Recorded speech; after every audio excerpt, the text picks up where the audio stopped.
जय हिंद, नमस्कार साथियों, आप सभी का स्वागत करता हूं मैं अपने चैनल रॉयल स्टडी 2.0 में। साथियों, यहां पे हमें सेकंड शिफ्ट का क्वेश्चन मिल चुका है। साथियों, आप लोगों के सेकंड शिफ्ट में कुछ इस प्रकार के क्वेश्चन पूछे गए थे। तो आइए बिना देर किए अपने एनालिसिस को स्टार्ट करते हैं। उससे पहले बता दें साथियों कि हमने अपना नया टेलीग्राम चैनल ओपन किया है, जहां पर आप लोगों की हर एक पल पल की अपडेट वहाँ पर मिलती रहेगी। तो आपको पीडीएफ वगैरह वहाँ पे बिल्कुल ही मुफ्त मिलेगा साथियों, हर एक वीडियो की। तो आइए बिना देर किए अपने सेकंड शिफ्ट के रिव्यू को देखते हैं, किस प्रकार के क्वेश्चन आपके पूछे गए थे। तो हाँ, यहाँ पे 100% एक्यूरेट रियल आंसरों के क्वेश्चनों के साथ यहाँ पे हर एक वीडियो हमारी होती है। तो चलिए बिना देर किए वीडियो को अपने स्टार्ट करते हैं। साथियों, यहाँ पे आप लोगों को बता दें कि 26 दिसंबर का सेकंड शिफ्ट के क्वेश्चन हमें मिल गए हैं साथियों। तो आइए देखते हैं हमें किस प्रकार के क्वेश्चन हमसे पूछे गए थे। पहला क्वेश्चन आपसे ये पूछा गया था कि हार्निवल त्यौहार जो है ये किस राज्य में मनाया जाता है। हार्निवल त्यौहार की बात करें तो ये नागालैंड में मनाया जाता है। नागालैंड आपका करेक्ट आंसर होगा। इसकी 25वीं वर्षगांठ जो थी, इसमें मनाया जाएगा। एक जीवित संस्कृति प्रदर्शन है जो वैश्विक आगंतुकों को ये आकर्षित करता है। 10 दिनों तक ये चलने वाला ये आपका कार्यक्रम है। यहाँ पे पारंपरिक यहाँ पे नागा होते हैं, नृत्य होते हैं, संगीत ये सभी होते हैं इस त्यौहार के अंतर्गत। तो यहाँ पे नागालैंड करेक्ट आंसर आपका यहाँ पे हो जाएगा। नेक्स्ट क्वेश्चन की बात करें तो नेक्स्ट क्वेश्चन ये पूछा गया था कि ऑक्सीजन का आणविक द्रव्यमान कितना होता है। तो ऑक्सीजन का आणविक द्रव्यमान 15,999 इस प्रकार से 15.99 कुछ इस प्रकार से होता है, लेकिन यहाँ पे एग्जैक्ट जो होगा 16 AMU यहाँ पे हो जाएगा आपका करेक्ट आंसर। नेक्स्ट क्वेश्चन ये पूछा गया था कि किस हार्मोन्स के संश्लेषण के लिए आयोडीन आवश्यक होता है। तो आपका थायरोक्सिन जो होता है, इसके लिए हार्मोन्स आपका संश्लेषण के लिए आयोडीन आवश्यक होता है। थायरोक्सिन आपका करेक्ट आंसर यहाँ पे होगा। थायराइड ग्रंथि द्वारा जो थायरॉक्सिन होता है, हार्मोन्स के संश्लेषण के लिए आयोडीन जरूरी है। आयोडीन थायराइड जो हार्मोन्स होता है, इसके संश्लेषण के लिए ये अहम सूक्ष्म पोषक तत्व है। यह आहार से ही मिलता है, ये आपको ध्यान में रखना है। नेक्स्ट क्वेश्चन ये पूछा गया था कि परिनालिका के अंदर चुंबकीय क्षेत्र की दिशा क्या होगी। तो यहाँ पे परिनालिका के अंदर जो चुंबकीय क्षेत्र की दिशा होगी वो अच्छे से समानांतर होगी। करेक्ट आंसर आपका समानांतर हो जाएगा। इसकी बात करें तो ये धारावाही परिनालिका के अंदर चुंबकीय क्षेत्र की दिशा परिनालिका के अक्ष के समानांतर होती है, और यह परिनालिका के अंदर चुंबकीय क्षेत्र की दिशा का पता लगाने के लिए ये घड़ी का नियम का इस्तेमाल किया जाता है। और इस नियम के मुताबिक जब विद्युत धारा परिनालिका में प्रवेश करता है, तो जिस दिशा में ये प्रवेश करता है उस यात्रा पर मतलब कि यात्रा करती है, यह जो होता है ध्रुव निर्धारित करती है। तो यहाँ पे आपका करेक्ट आंसर समानांतर हो जाएगा। नेक्स्ट क्वेश्चन ये पूछा गया था कि राइजोपास जो होता है एक कवक प्रजाति है, इसके द्वारा प्रजनन होता है। तो ये आपका बीजाणुओं के द्वारा इसका प्रजनन होता है। बीजाणु आपका करेक्ट आंसर यहाँ पे हो जाएगा। राइजोपस जो होता है एक कवक की प्रजाति होती है। वे बीजाणुओं के निर्माण द्वारा अलैंगिक आपके रूप से प्रजनन करते हैं। तो अलैंगिक रूप से ये प्रजनन करते हैं। आपका करेक्ट आंसर बीजाणुओं के निर्माण के द्वारा होता है। नेक्स्ट क्वेश्चन ये पूछा गया था कि निम्नलिखित में से कौन सी धातु हवा पे रखने में जलता है। तो आपका दो धातुएं सोडियम और पोटेशियम, ये दोनों धातुएं जो है ये आपके हवा में रखने पर इसमें आग लगती है। और मैग्नीशियम जो होती है ये भी वायु में जलता है, लेकिन यह जो होता है सोडियम की तुलना में कम अभिक्रियाशील होता है। तो यहाँ पे सोडियम सबसे ज़्यादा जलता है और पोटेशियम। नेक्स्ट क्वेश्चन ये पूछा गया था कि पहले 10 अभाज्य संख्या का योग क्या होगा। आपके मैथ से आया था, ये होगा आपका 129। आपका करेक्ट आंसर यहाँ पे हो जाएगा। नेक्स्ट क्वेश्चन ये पूछा था आपके साइंस से कि 1 वोल्ट बराबर कितना कूलाम होता है। तो 1 वोल्ट बराबर जो होता है 1 जूल होता है, और इसके में जो होता है 1 कूलाम भी आवेश होता है। ये आपका करेक्ट आंसर होगा। नेक्स्ट क्वेश्चन की बात करें तो यहाँ पे आपका अगर एक द्रव्यमान की कोई वस्तु पृथ्वी की सतह पर रखी है, तो उस पर लगने वाला जो गुरुत्वाकर्षण बल होगा उसका मान क्या होगा। तो इसका गुरुत्वाकर्षण बल का मान जो होगा यहाँ पे 9.8 न्यूटन होगा। न्यूटन को हम एन से प्रदर्शित करेंगे। तो 9.8 न्यूटन आपका करेक्ट आंसर हो जाएगा। इसके बारे में बात करें तो ये अगर किसी वस्तु का द्रव्यमान जिसे हम एन से प्रदर्शित करते हैं वह पृथ्वी की सतह पर रखी जाए तो उस पर लगने वाला गुरुत्वाकर्षण बल होता है वो F=gm होगा। और यहाँ पे ये आपका फार्मूला लगेगा और इसी फार्मूले से आपका ये 9.8 न्यूटन यहाँ पे निकल के आ जाएगा। तो करेक्ट आंसर आपका 9.8 न्यूटन होगा। नेक्स्ट क्वेश्चन ये है कि जब प्रकाश विरल माध्यम से सघन माध्यम से जाती है तो क्या होता है। इसको बात करें तो ये अपवर्तन कोण यहाँ पे करेक्ट आंसर होगा। जब प्रकाश जो होती है ये विरल माध्यम से एक सघन माध्यम में गुजरती है तो आपतन कोण अपवर्तन कोण के अधिक होता है, क्योंकि यहाँ पर जो करेक्ट आंसर आपका दिया था वो साइन आई इक्वल टू मतलब साइन आई और आपका साइन आर दिया था। करेक्ट आंसर आपका यहाँ पे साइन आई और साइन आर होगा। ये आपतन कोण से अधिक होता है। और ये बता दें कि ये आपतन कोण जो अपवर्तन कोण के अधिक होता है ये क्योंकि प्रकाश किरण अभिलंब की ओर झुकती है। जब एक प्रकाश किरण एक सघन माध्यम से विरल माध्यम से गुजरती है तो आपतन कोण जो होता है प्रवर्तन कोण से छोटा हो जाता है, क्योंकि यह प्रकाश किरण अभिलंब से दूर झुक जाती है, इस वजह से ये सब होता है। करेक्ट आंसर आपका होगा साइन आई साइन आर होगा। नेक्स्ट क्वेश्चन ये पूछा गया था कि जब बाल होता है विस्थापन की दिशा में जो बल होता है बल होगा यहाँ पे जो बल होता है विस्थापन की दिशा में विपरीत कार्य करता है तो किया गया कार्य क्या होगा। तो ये ऋणात्मक होगा। करेक्ट आंसर यहाँ पे ऋणात्मक होगा। और ऐसा इसलिए होता है क्योंकि बल जो होता है और विस्थापन के बीच 180 डिग्री का एंगल यहाँ पे बनता है। तो ये आपको ध्यान में रखना है। आपका करेक्ट आंसर ऋणात्मक होगा।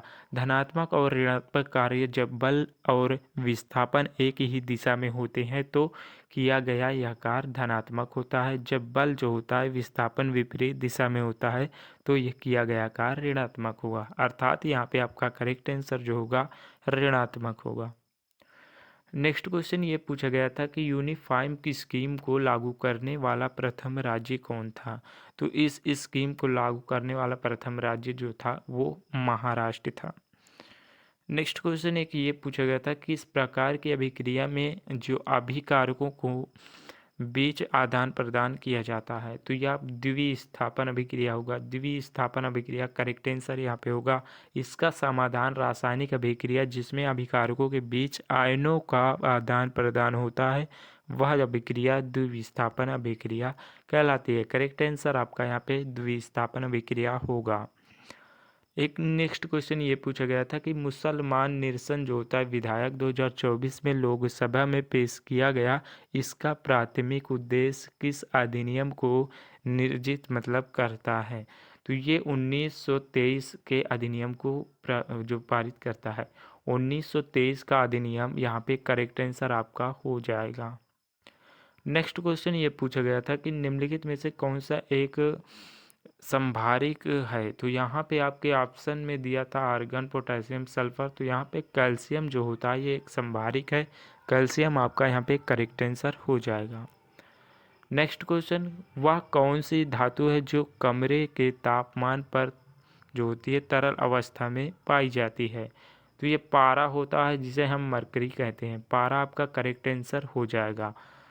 पारा या मरकरी आपके इंग्लिश में वर्ड में दिया था तो मरकरी होगा, नहीं तो पारा आपका करेक्ट आंसर यहाँ पे है।